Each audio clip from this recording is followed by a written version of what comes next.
다 같이 기도하시겠습니다. 사랑과 은혜가 충만하신 주님 감사합니다. 오늘도 저희들을 사랑하셔서 저희들 이 자리에 불러 모으시고 또 아버지의 말씀을 통하여서 또 영의 양식을 먹이시니 감사합니다. 오늘 이 예배가 우리 가운데에 진정 은혜의 새로운 전환이 되는 귀한 시간이 될 수 있도록 역사하시고 도와주옵소서. 모든 것 주님께 맡기오며 예수님의 이름으로 감사하며 축복하며 기도하였나이다. 아멘. 할렐루야. 우리 옆에 분 앞에 분 인사 나누겠습니다. 사랑합니다. 축복합니다. 은혜 받고 돌아갑시다. 아멘. 오늘은 창세기 34장 25절에서 31절의 말씀, 분노의 감정을 은혜로 사로잡읍시다. 분노의 감정을 은혜로 사로잡읍시다. 본문의 말씀은 창세기 34장 25절에 31절 말씀으로 나와 있지만 창세기 34장 전체를 다 보면서 오늘 말씀을 함께 나누기를 원합니다. 1990년도 한 중반쯤 들어서 우리나라 한방병원에 새로 생긴 진료 과목이 하나가 있었습니다. 그게 뭐냐면 화병 전문 클리닉이라는, 예전에는 없었어요. 또한 그 즈음에 미국 정신의학협회에 정식 등재된 질병 하나가 새로 생겼습니다. 그게 뭐냐면 HWABYUNG, 뭐 그대로 읽으면 화병입니다. 화병.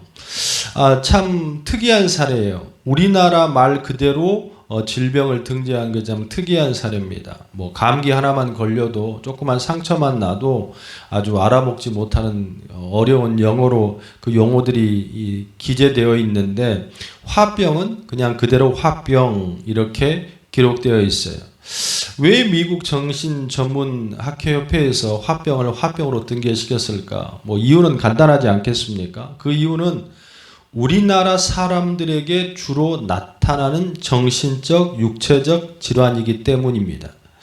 또한 뭐 우리나라 사람뿐만 아니라 전 세계 많은 사람들이 이 그러니까 분노잖아요. 마음속에 있는 분노 때문에 상처를 받고 고통을 받은 사람들이 너무 많다는 거예요. 꼭 우리나라만 화가 있는 게 아니라 이전까지는 마음속의 분노로 인하여서 정신적인 것이나 육체적인 이러한 것들이 뭐 영향을 미칠 수 있다라고 생각하지 못했었는데 이게 90년대 들어서 정식으로 질병으로 또한 그로 인해 육체적으로 어려움을 당한다는 것을 정리해 놓은 아주 귀한 사례입니다.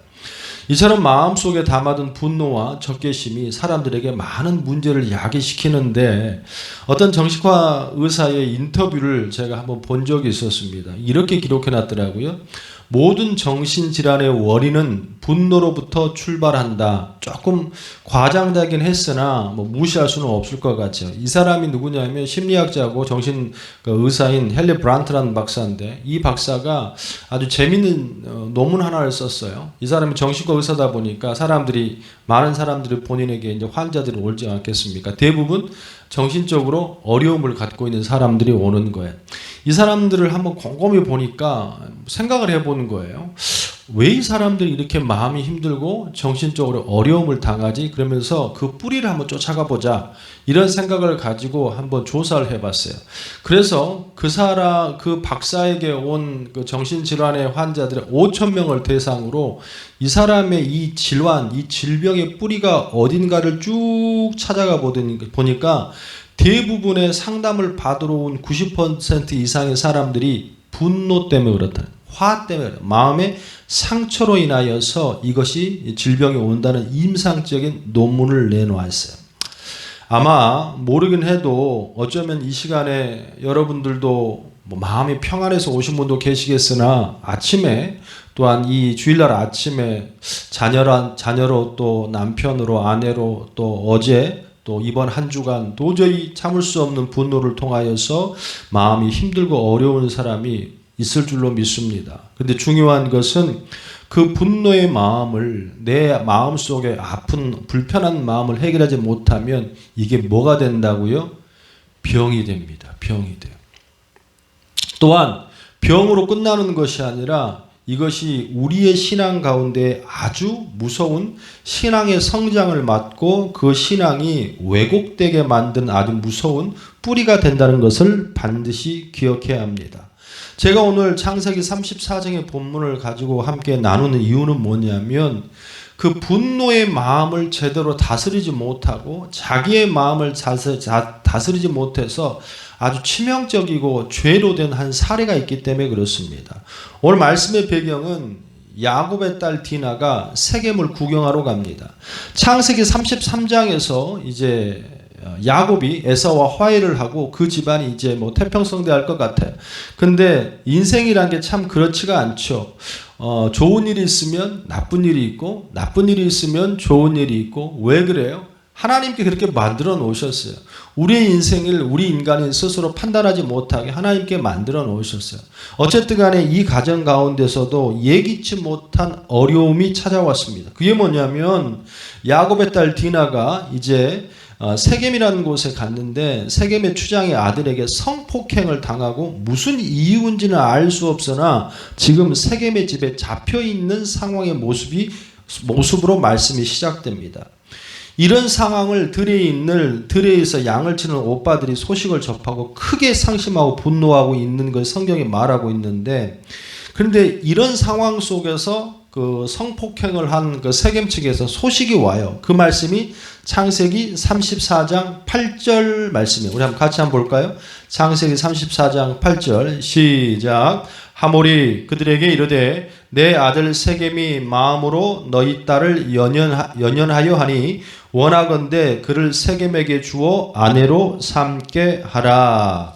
지금 34장 8절의 말씀에 하몰의 아들이 세겜이 지금 자기의 딸 디나를 너무 좋아하고 연연하니까 그 딸을 달라는 거예요. 그런데 이게 참 어이가 없는 것이 이 사람의 태도가 굉장히 안 좋아요. 12절에 보니까 이렇게 마무리를 합니다. 12절에 이 소년만 내게 주어 아내가 되게 하라. 아무리 큰 혼수와 예물을 청할지라도 너희가 내게 말한 대로 주리라. 아멘. 저는 이 모습을 보면서 야곱의 형제들과 또한 야곱의 자식들과 또한 그 가족들이 화가 날 수밖에 없겠다는 생각을 합니다. 왜 화가 났냐면 세겜의 태도의 이 모습 속에 보면요, 이 사과하는 모습이 전혀 없어요. 지금 야곱의 아들들이 분노를 안 낼 이유가 없지요. 지금 상황 속에서 그 집을 욕보이고 그 디나를 성폭행하고 했는데 전혀 사과하는 모습이 없고 그저 한다는 말이 우리 집 아들이 당신의 딸을 좋아하니까 뭐 달라고? 그냥 아내로 달라. 아내로 달라. 그리고 거기 덧붙여서 호의를 베푼다고 하는 것이 우리가 아내 삼아줄 것이고 그리고 돈을 얼마나 요구하더라도 우리는 그걸 받아 안 받아? 얼마 주겠다. 이런 모습을 보면서 참 예의가 없다. 참 이 사람들은 무슨 가치관으로 사는가라는 생각이 좀 들었습니다. 그런데 예전에 제가 이 본문의 말씀을 가지고 한번 말씀을 나눈 적이 있어요. 그런데 이 본문의 말씀을 가지고 말씀을 나누었을 때에 뭐 끝나고 나서 청년들하고 젊은 친구들하고 함께 말씀을 나누고 잠깐 대화할 수 있는 시간이 있었는데 어떤 친구가 그런 말을 해요. 아니 목사님, 오늘 설교를 듣는데 뭐가 문제인지 잘 모르겠습니다. 왜? 분명히 강단에서는 지금 이 하몰의 아들 세겜과 세겜의 사람들이 무언가 잘못했다고 설교를 했는데 그게 본인에게는 문제가 안 된다는 거예요. 그래서 내가 그랬습니다. 아니 왜 문제가 안 되냐? 아니 어쨌든 간에 이 아내는 뭐 한다는 거, 이 딸은 어떻게 됐다는 거, 세겜으로 그 좋은 동네, 그 좋은 도시로 뭐해 갔다는 거요? 시집 갔다는 거잖아요. 그리고 또 뭐 얼마든지 요구하면 돈도 준다고 그랬고 또 좋은 집에 시집을 갔고 뭐 그랬으니까 뭐 그게 문제입니까? 뭐 성폭행 당한 그렇게 문제입니까? 난 너무 마음이 아팠습니다. 이게 신학적인 어떤 관점으로 지금 이런 세겜의 사람들의 모습을 세겜 가치관 이렇게 표현을 하거든요. 세겜 가치관이라는 건 뭐냐면 세상 가치관이에요. 세상 가치관. 지금 세겜의 사람들이 그 피해를 준 사람들에게 사죄하는 모습이 있어요? 없어요? 없잖아요. 전혀 없습니다. 그리고 뭐 한다는 거예요? 돈 줄게. 보상해 주면 되잖아. 여러분 그게 맞습니까? 우리에게 무엇인가 돈 주면 우리가 무시당하고 인격적으로 모욕을 당하고 그 집안이 모욕을 당하는 게 다 없어지는 겁니까? 돈으로 다 대할 수 있는 겁니까? 이게 지금 현재의 세겜의 가치관이고, 또한 이 시대를 살고 있는 청년들, 젊은이들, 아니 청년 젊은이뿐만 아니라 모든 사람들의 가치관이 이게 만몬주의라는 거거든. 돈이면 다 된다. 우리는 뭐 심심치 않게 보지 않습니까? 뭐 아내가 남편을 죽이고 보험금을 타기 위해서 살해라고 청부를 하고, 또한 집안에서 재산 상속 문제로 집안이 힘들어지고, 또한 아내가 남편을, 남편이 아내를 죽이는 이런 사례들이 다 뭐 때문에 그랬는 거예요? 다 돈 때문에 그렇다는 거예요. 지금 이게 세겜의 가치관이고, 그리고 현재에 살고 있는 2023년도로 살고 있는 이 시대의 사람들의 가치관입니다. 여러분, 돈이면 다 해결되는 건 아니지 않겠습니까? 돈이면 모든 것이 다 행복하는 건 아니지 않겠습니까? 여러분의 마음속에서 그 어떠한 것보다도 인간 자체의 존엄성을, 하나님의 형상으로 만든 그 인간에 대한 존엄성을 사랑하고 존중해주는 여러분 되시길 주님의 이름으로 축원합니다. 이 모습이 그때나 지금이나 어떻게 있었어요? 있었다라는 거예요. 이러한 모습을 보고 야곱의 아들들이 분노를 이기지 못하고 결심을 합니다. 그런데 그 결심하는 모습 속에 조금 뭔가 삐딱을 해요.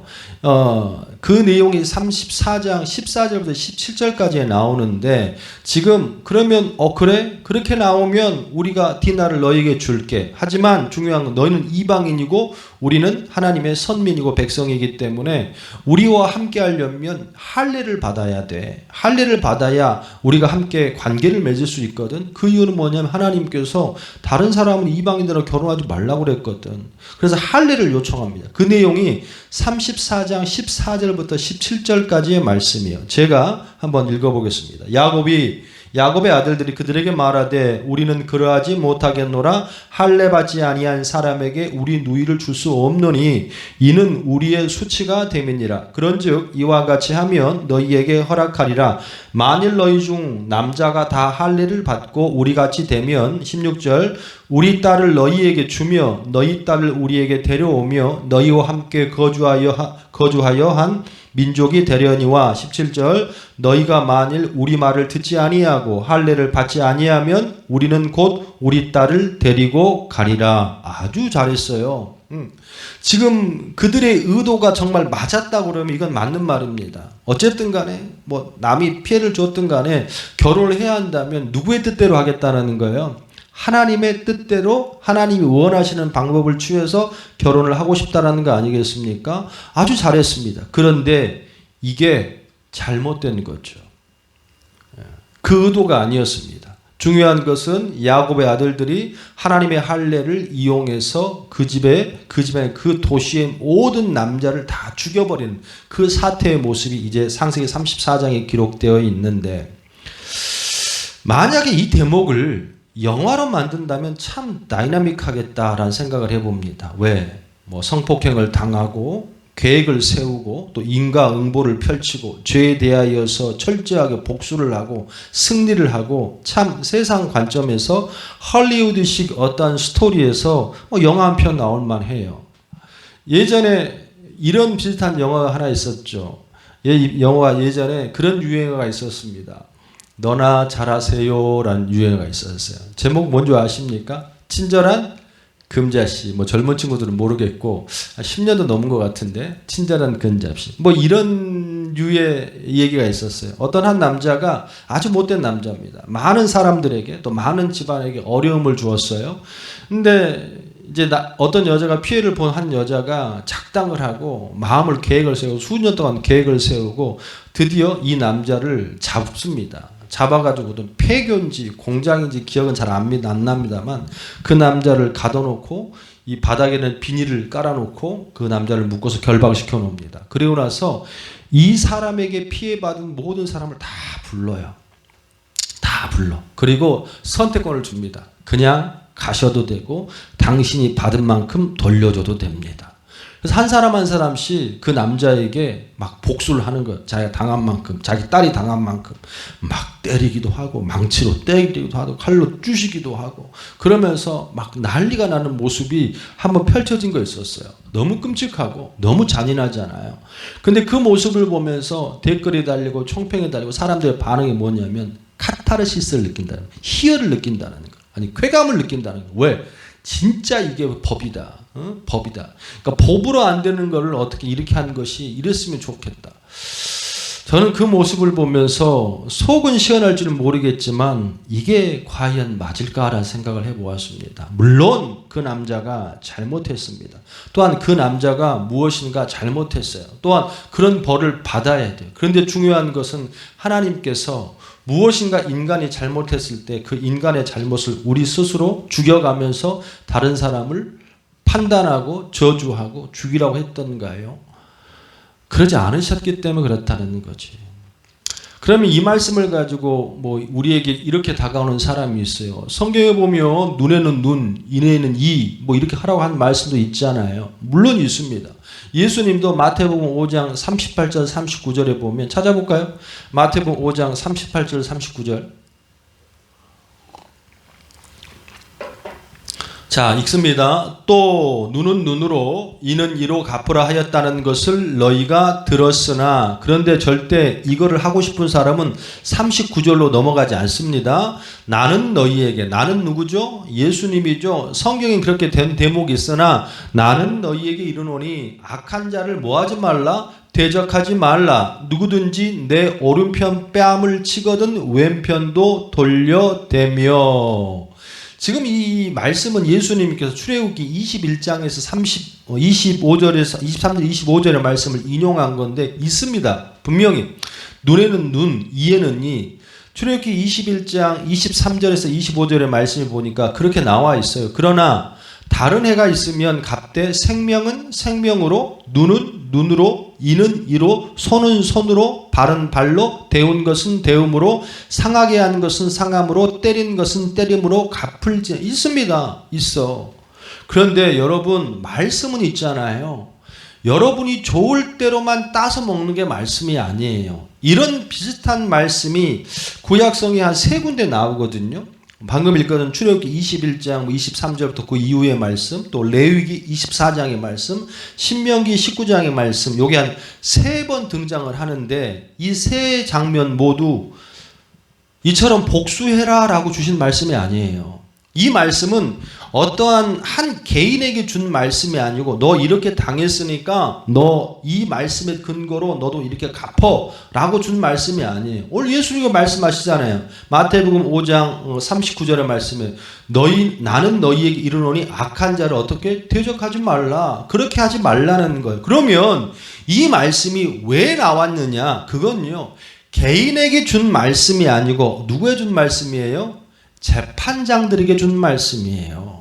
무엇인가 판단을 해야 되고 무엇인가 옳고 그름을 판단할 재판장들에게 출애굽기 21장도 레위기 24장도 신명기 19장도 다 개인에게 준 말씀이 아니고 재판장들에게 준 말씀이라고. 이 말씀을 왜 줬냐면 절대로 어긋남이 없이 공명정대하게 판단하고 해야 한다는 거예요. 왜 그러냐? 재판장도 누구의 아들이고 아버지일 것이고 또 친척도 있고 지인도 있을 것이고 그 가운데 그 사건에 연결되고 연루된 사람이 있을 거 아니겠습니까? 그럼에도 불구하고 너희는 절대로 이는 이로, 눈은 눈으로, 생명은 생명으로 네가 봐주면 된다 안 된다? 안 된다라는 것을 말씀하는 맥락에서 준 것이지 개인의 무슨 감정을 이래저래 막 보복하라고 준 말씀이 맞다 안 맞다? 아니라는 거예요.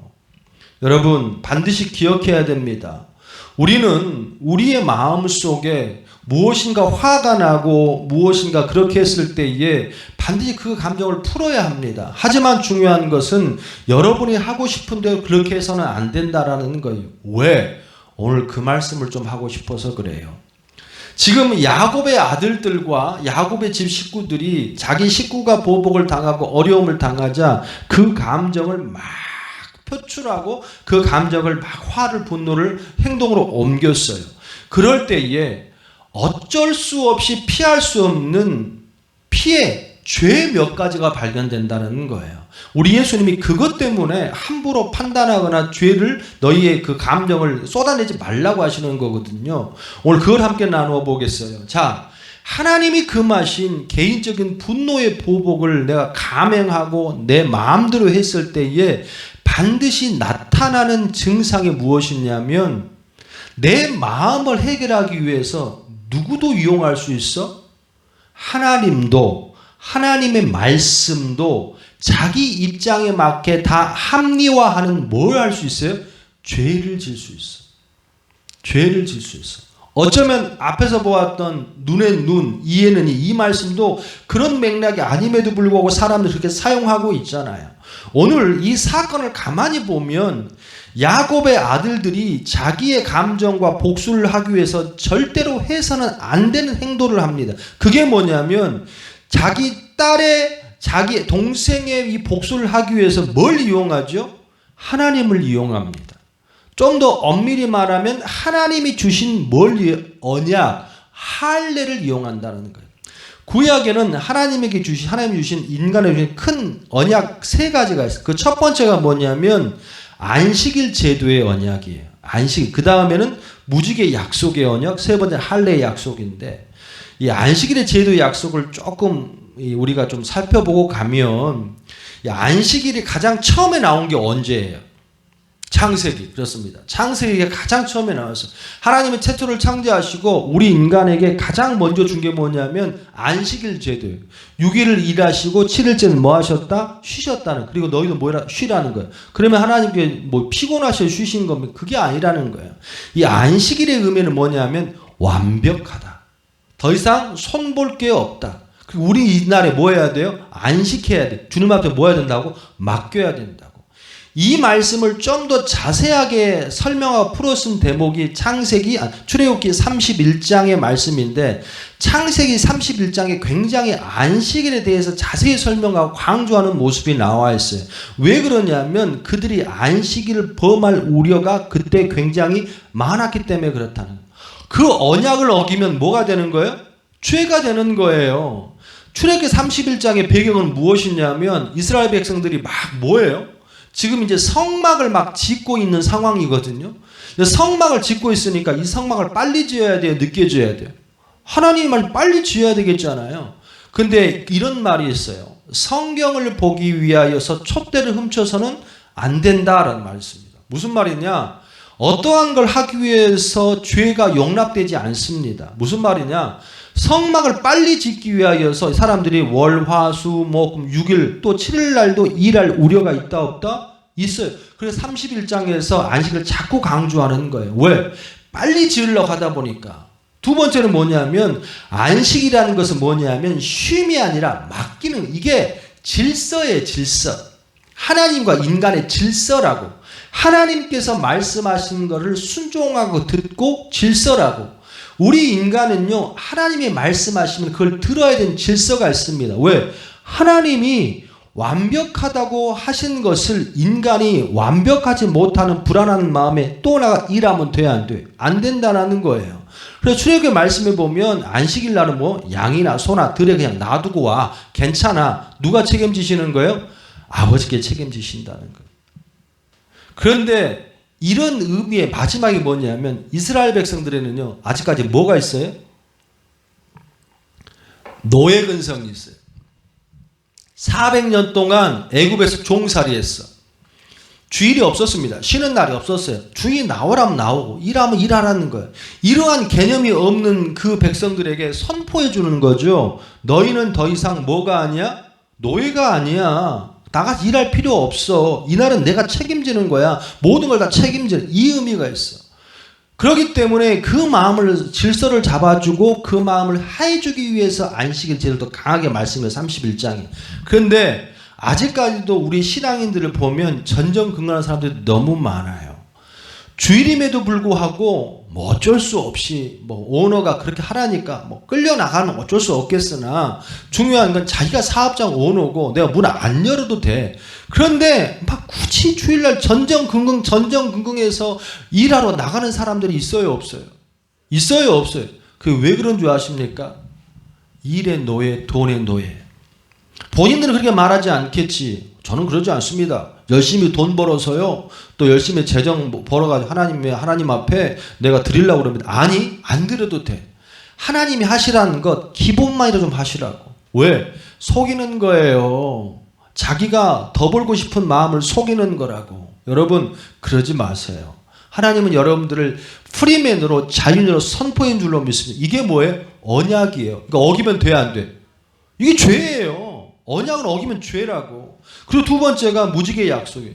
창세기 9장에 하나님께서 물로 심판하시잖아요. 그리고 창세기 11장 바벨탑 사건을 통하여 9장에서 하나님께서 그 물로 심판하시고 무지개를 주시잖아요. 그러면 절대로 이제 물로 심판하지 않는다? 심판하지 않는다. 그런데 11장으로 넘어가면 이 사람들이 성을 쌓잖아요. 약속을 줬음에도 불구하고 성을 쌓잖아요. 이게 죄라는 거예요. 죄. 그 말을 믿지 못하니까 결국에는 뭐합니까? 그 바벨이 무너지고 모든 인류가 뭐예요? 언어가 혼잡해지잖아요. 나 바벨탑 쌓은 사람 제일 싫어요. 만약에 그때 그거 안 쌓았으면 우리 영어 공부 안 해도 되는 거잖아요. 프랑스 말 안 배워도 되는 거잖아요. 그렇지 않아요? 저는 호응이 안 됩니까? 아니 그냥 다 한국말로 하고 뭔 말을 다 통했을 거 아니에요. 뭔 결과예요? 언약을 어긴 게 언약을 어긴. 이게 굉장히 무서운 거예요. 그리고 마지막이 할례라고.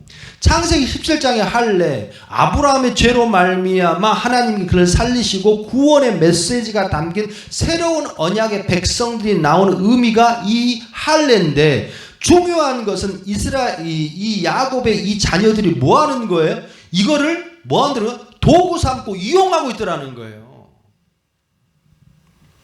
이렇게 중요한 하나님의 언약과 약속을 들어서 뭐에 쓰다라는 거예요? 자기 감정을 해소하는 데에 이거를 사용하고 쓰고 있더라는 거예요. 우리는 곰곰이 봐야 됩니다. 우리는 누가 분노하고 싸울 때 보면요, 특히 신앙인들 보면요, 참 웃겨요. 교회에서 어떤 사람이 싸우고 어떤 사람이 언쟁을 높일 때요, 저는 깜짝 놀랄 때가 있습니다. 아이고, 저 집사님이 저렇게 말씀이 깊었나? 아니, 어떻게 그 상황에서 그런 말씀을 끄집어다가 상대방을 공격하고 합리화하는지 아주 기가 막혀요. 기가 막혀. 그런 데 있잖아요. 그 두 사람이, A라는 사람이 싸우고 두 사람이 싸우면 그냥 막 싸우지 않습니다. 뭘로 싸워요? 말씀 갖고 싸워요. 당신이 이 말씀을 이렇게 어겼잖아. 아니야, 너는 이 말씀을 이렇게 어겼잖아. 양과 쌍방에서 다툼을 하는데 그 모습이 기가 막힙니다. 왜? 너무 정확해. 너무 잘하는 거예요. 근데 있잖아, 내가 여러분한테 말씀드리고 싶은 게 뭔 줄 아십니까?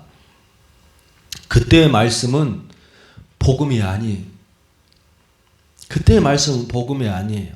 단지 자기의 감정을 합리화하기 위한 뭐예요? 사단이 준 말씀을 이용하는 것뿐이라는 걸 기억하셔야 돼요. 여러분, 무언가 마음이 불편하고 그로 말미암아 그 말씀을 가지고 다른 사람을 공격할 때 그건요, 하나님의 영이 준 말씀이 아니에요. 그때는 뭐 해야 돼? 입을 다물어. 입을 다물어. 그래야 은혜의 시간이 됩니다. 소원하고 축복합니다. 우리의 인생길 가운데에 내 감정 하나 풀자고 하나님을 도구 삼는 그런 죄를 짓지 않기를 주님의 이름으로 축원합니다. 두 번째, 하나님이 금하신 개인적인 어떤 감정의 보복을 할 때 나타나는 큰 문제고 죄는 뭐냐면, 어쩌면 이게 내 마음을 막 던지고 내가 화풀이를 하고 그런 모습을 할 때 가장 치명적인 죄고 하나님이 가장 싫어하는 모습일 것 같은데, 이게 뭐냐면 반드시 그 감정을 털어내고 외칠 때에 그 중간에 피해를 보고 당하는 사람이 있다라는 거예요. 자, 오늘 본문의 말씀에 보면 이 야곱의 아들들이 정정당당하게 내 식구가 피해를 당했으니까 복수를 감행하지 않습니까? 그런데 이 복수하고 이 죄하고 상관없는 많은 사람들이 피해를 보고 죽게 되는 아주 이게 말도 안 되는 상황이 연출됩니다. 지금 야곱의 아들들의 복수의 대상은 누구예요? 하몰과 그의 아들 세겜이에요. 그런데 야곱의 아들들은 첫 번째 그 성의 모든 남자들에게 뭘 하라고 그러죠? 할례를. 아니, 할례를 시키려면 결혼하려면 그 사람만 할례를 시키면 되지. 왜 모든 사람을 할례를 시키고, 두 번째, 할례를 시켜놓은 그 사람들 다 뭐래요? 다 죽여버려요. 34장 25절 말씀 볼까요? 제 시작. 제3일에 아직 그들이 아파할 때에 야곱의 두 아들 디나의 오라버니 시므온과 레이가 각기 칼을 가지고 가서 몰래 그 성읍을 기습하여 그 모든 남자를 뭐하고 죽이고. 이게 무슨 말도 안 되는 행동입니까? 죄는 누가 저질렀어요? 그 성 남자들이 다 죽어야 할 이유는 하등 없습니다. 죄는 그냥 하몰의 아들이 죄를 지었어요. 근데 중요한 건 거기에 모든 남자를 다 죽여?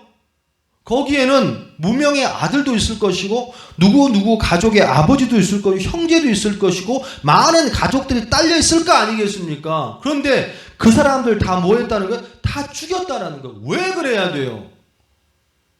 이게 내 마음속에 분노가 있고 이 분노가 하나님 앞에 맡기지 못했을 때에 난리 법석을 피는 죄의 형상의 모습이라는 거예요. 할렐루야.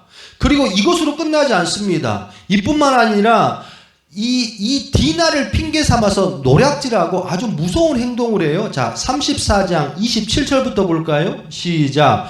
야곱의 여러 아들이 그 시체 있는 성읍으로 가서 노략하였으니 이는 그들이 그들의 누이를 어떻게 더럽힌 까닭이라. 그러니까 시체가 있다라는 것은 첫 번째 뭐예요? 거기 남자들 다 죽였다라는 거예요. 이걸로 끝나지 않고 야곱의 아들들이 그 성을 다시 찾아갑니다. 그리고 뭐예요? 성읍에 들어가서 그 시체가 누워있는 그 과정 속에서 그걸 슬퍼하고 있는 그 사람들과 가족들 앞에서 노약했다는 이 표현이 아주 정말 말하기 힘들 정도로 어렵습니다. 이 노약했다는 이 표현이 성폭행, 강간하고 같은 표현이에요. 무슨 말이냐면 아버지가 죽고 형제가 죽고 남편이 죽어있는 그 상황 속에서 야곱의 아들들이 뭐 했냐면 거기에 있는 성읍의 여자들을 모여서 똑같이 디나처럼 그런 행동을 했다라는 거예요. 28절에 그들이 양과 소와 나귀와 그 성읍에 있는 것과 들에 있는 것과 29절 그들의 모든 재물을 빼앗으되 그들의 자녀와 그들의 아내를 어떻게 사로잡고 집 속의 물건을 다 어떻게 노략한지라. 아멘.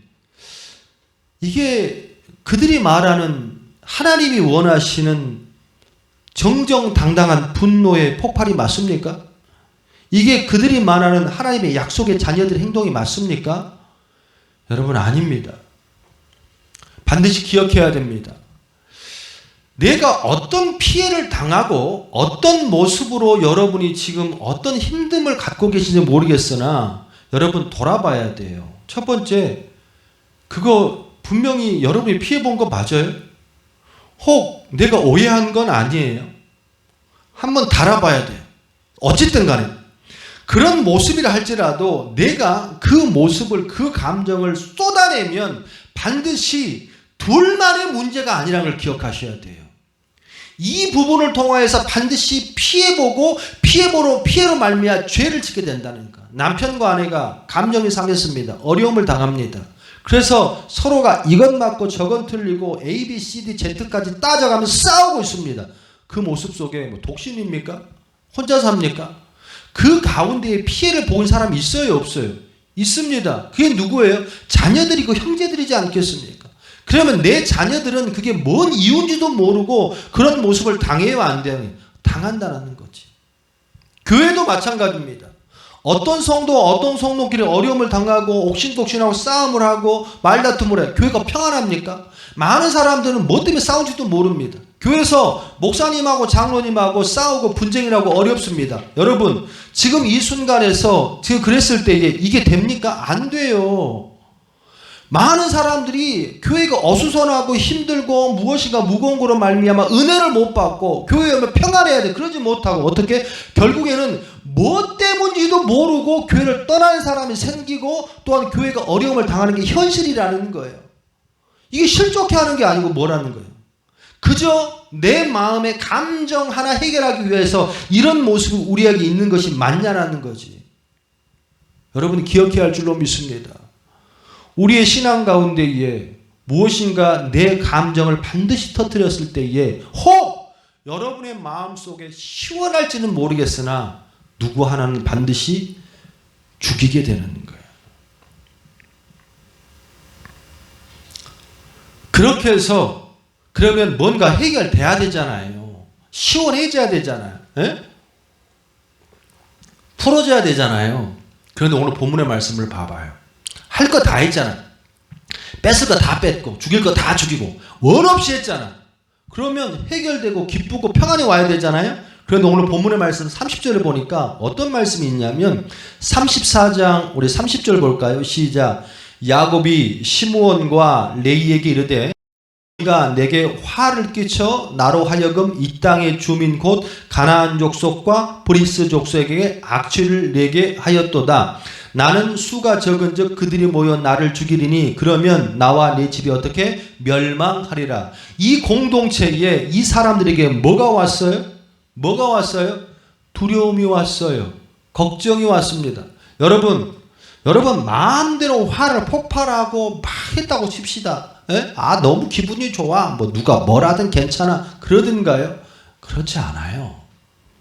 하나님 없는 사람은 그럴 수 있겠지만 정말 그 마음속에 하나님이 있는 사람은 절대로 마음이 후련하지 않습니다. 반드시 그 감정을 쏟아낸 그 자리에는 누구와 함께 있기 때문에 사탄의 세력과 함께 있기 때문에 반드시 찾아오는 게 있어요. 뭐예요?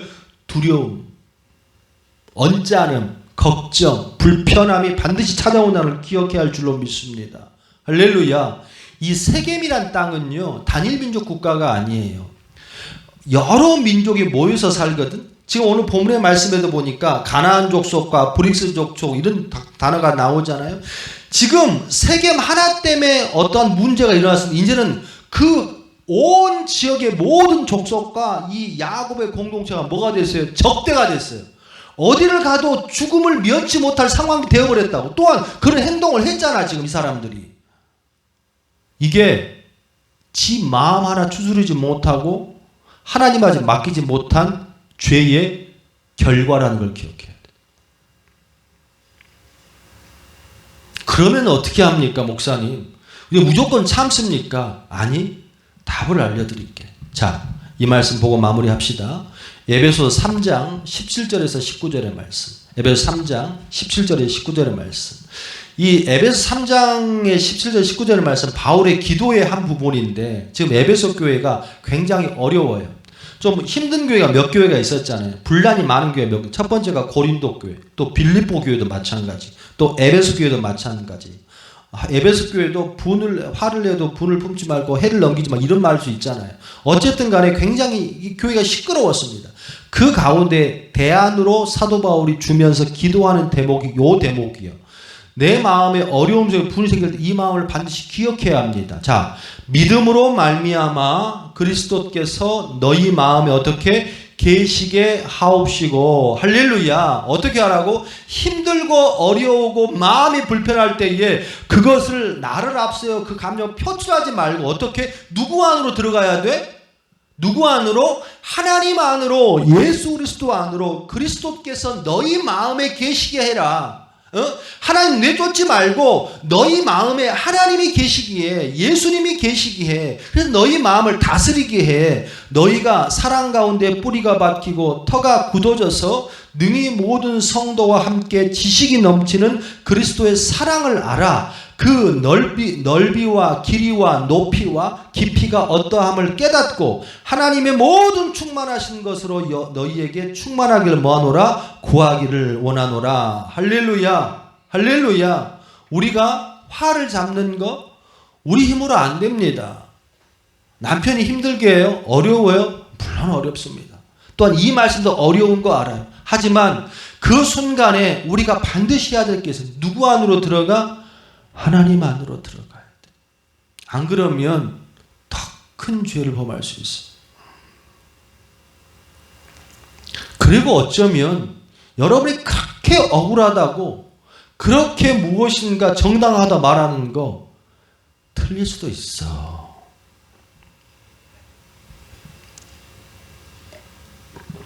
애를 키우다 보면 어리면 어릴수록 누구만 생각해요? 자기만 생각하죠. 뭐 아이스크림 하나 사와도 뭐 4살 5살 뭐 어린애가 아버님 먼저 하나 드세요. 어머님 이런 경우는 없습니다. 무조건 막 헤집어서 그냥 나이 먹어도 그렇긴 하지만 막 헤집어서 자기 먼저 먹고 엄마 아빠 먹는지 안 먹는지도 모르고. 그래서 그 유명한 노래가 나왔잖아요. 엄마는 뭘 싫어해? 짜장면을 싫어해. 엄마 짜장면 좋아해. 탕수육도 좋아하고. 근데 애들은 그러는 거예요. 그걸 언제 알았다고? 어렸을 때는 엄마가 짜장면 싫어하는 줄 알았다. 근데 나중에 보니까 엄마 돌아가서 지가 엄마 나이쯤 되니까 아버지 나이쯤 되니까 아버지도 엄마도 짜장면 좋아하시고 나이 먹어야 아는 거지. 철 들어야 아는 거지. 성숙해야 아는 거지. 지금은 너무 그 모습이 자기가 화가 나고 힘들지만 뭐예요? 시간이 지나면 내가 무엇인가 깨닫고 나면 철들고 나면 아 내가 미성숙했구나. 그걸 어떻게 알 수 있다고? 인 크리스토스 예수가 내 안에 있어야 한다고. 할렐루야. 그걸 일단 맡겨놓으라는 게 주님 앞에. 할렐루야. 다 쏟아내지 말고. 쏟아내면 내 자식이 내 자녀가 죽어. 교회가 죽고. 오늘 야곱이 아주 많이 달라졌어요. 반주 주세요. 야곱이 지금 예전 같으면 그런 모습이 없었을 텐데 야곱이 그 자녀들의 모습을 보고 이 너무나도 헤어나올 수 없는 이 모습을 보고 야곱이 뭐라고 말하면 베델로 가자. 베델로. 누구한테 가자? 하나님 만났던 곳으로 가자. 하나님 계신 곳으로 가자. 이렇게 말을 합니다. 베델이 어디예요? 형 에서를 피해서 라반 삼촌 집에 가는 과정 속에서 정말 아무것도 기댈 거 없는 그 상황 가운데 절실한 마음으로 있을 때 하나님이 찾아왔던 곳이 베델이잖아. 거기서 돌을 세우고 벳엘, 원래는 베트엘이에요. 줄여서 베델. 베트는 집이고 엘은 하나님이잖아. 그러니까 여기는 하나님의 집. 내가 하나님을 만났던 곳. 하나님은 나와 함께 하신. 이게 베델이거든. 야곱이 어떻게 찾아요? 군사 동원하지 않습니다. 무기 찾지 않습니다. 뭐합니까? 너희가 지금 뭐가 없어서 이런 행동을 했구나. 하나님이 없어서 이런 행동을 했구나. 누구를 찾아가자? 하나님 찾아가자. 하나님 찾아가자. 그곳에서 하나님 앞에 제단을 쌓고 예배를 드립니다. 그래서 하나님께서 이 모든 걸 다 해결해 주세요. 자, 5절 35장 5절이에요. 그들이 떠났으나 하나님 그 사면 고을들로 크게 두려워하게 하였으므로 야곱의 아들들을 추격하는 자가 없었더라. 야곱과 그와 함께한 모든 사람이 가나안 땅 루스 곧 베델에 이르고 7절 그가 거기서 제단을 쌓고 그곳을 엘 베델이라 불렀으니. 할렐루야. 하나님 이 마음을 아신 거예요. 이 마음을, 물론 그 자녀가 잘못한 것도 있지만 하나님 이 마음을 아시고 그들을 보호하시고 어떻게 해요? 하나님이 그들을 만져주신 줄로 믿습니다. 그때 하나님 야곱이 정답 하나를 말하잖아. 그거 원래 이름이 베델이거든. 그걸 야곱이 지었다고. 그런데 중요한 건 여기다가 애를 더 붙여요. 이게 말이 안 맞는 말이에요. 그러니까 애이 양쪽이죠. 하나님 집 속에 또 하나님 뭐 이런 뜻입니다. 무슨 말이냐? 우리가 살 길은 항상 하나님 앞에 있는 것, 하나님의 집에 있는 것, 이게 너무 중요해요. 하나님 떠나지면 안 돼. 그렇지만 어떤 어려움이 당하고 어떤 감정이 힘듦이 온다 할지라도 항상 어떻게 더 누구 앞으로 들어가야 돼? 엘 베델. 하나님 속으로, 하나님 안으로, 하나님께로. 이것만이 우리의 살 길인 줄로 믿습니다. 한 주간 많은 어려움들이 있잖아요. 한 주간 화날 일이 많잖아요. 여러분 그 순간에 오늘 말씀을 기억하세요. 내 마음 속에 그리스도가 있게 하옵시고. 할렐루야. 그러면서 잠시 그 지존하신 주님 앞에 기도하고 나아갈 때에 하나님께서 여러분의 마음을 붙잡아 주실 줄로 믿습니다. 그런 한 주 되시기를 주님의 이름으로 축원합니다. 우리 함께 찬양합시다. 지존하신 주님 이름 앞에 모두 무릎 꿇고 경배해.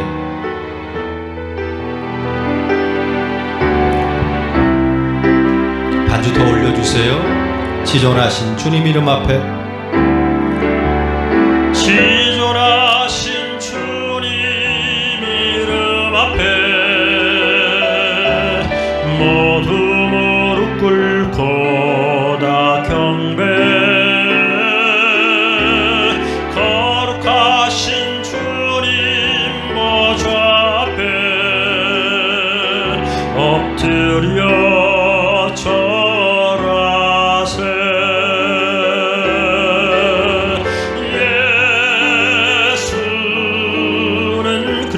그리스도 예수는 주 하나님의 영으로 경배드리리. 예수는 그리스도 예수는 그리스도 예수는 주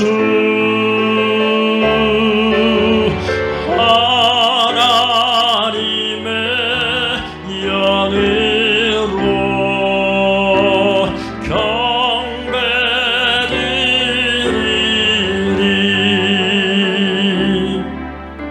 하나님 감사합니다. 우리에게 우리의 마음을 다스릴 힘을 주신 줄로 믿습니다. 믿음으로 말미암아 그리스도께서 너희 마음에 계시게 하옵시고, 주여 하나님, 화나는 순간마다, 억울하는 순간마다, 분노가 올라오는 순간마다 주여 하나님, 이 말씀이 내 안에 작동되게 하여 주옵소서. 그로 말미암아 아버지 앞에 순종하는 종으로 남게 하시고, 또한 내 주위에 있는 모든 사람을 실족치 않고 구원하는 구원의 도구로 사용되는 우리가 될 수 있도록 도와주옵소서. 오늘도 귀한 예물 드린 손길이 있습니다. 10분의 1조로 감사헌금으로 주정 예물로 또한 여러가지 차량과 비전 예물로 함께하는 성도들의 그 손에 축복하여 주옵소서. 또한 드리지 못한 손길에 은혜를 더하사 주님 앞에 드릴 수 있는 형편을 허락하여 주옵시고, 또한 아직까지 물질의 노예가 되어 주님 앞에 드리지 못한 손길이 있다면 아버지 그 마음을 주장하사 아버지가 주임을 깨닫는 은혜 있게 하여 주옵소서. 부족한 종은 여기가 할 수 없사오나 이제는 주님께서 역사하시고 만드시고 함께하사 한 줄을 붙잡고 함께하여 주옵소서. 모든 것 주님께 맡겨오며 예수님의 이름으로 감사하며 축복하며 기도하였나이다. 아멘.